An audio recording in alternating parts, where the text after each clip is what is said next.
It's been a busy period for the Scottish COVID-19 inquiry, and I wanted to update you on our work.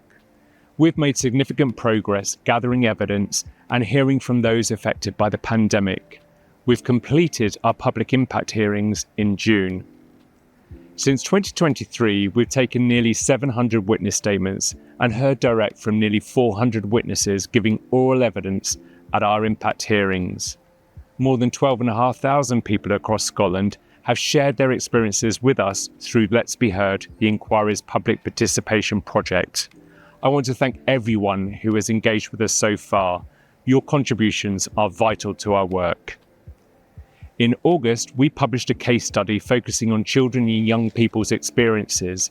More than 2,000 young voices shared how the pandemic affected their education, social development, and mental well-being. You can read that study on our website. In October, we completed 2 weeks of hearings involving experts exploring the science behind COVID-19 and the factors governments should consider during public health emergencies. These sessions examined 3 areas: international approaches, scientific considerations, and social and ethical perspectives. We heard from international experts, including New Zealand's Professor Sir Ashley Bloomfield and Dr. Anders Tegnell from Sweden, who shared how their governments balance virus risks against wider societal harms. Our scientific sessions brought together public health experts to discuss the effectiveness of lockdowns and alternative strategies.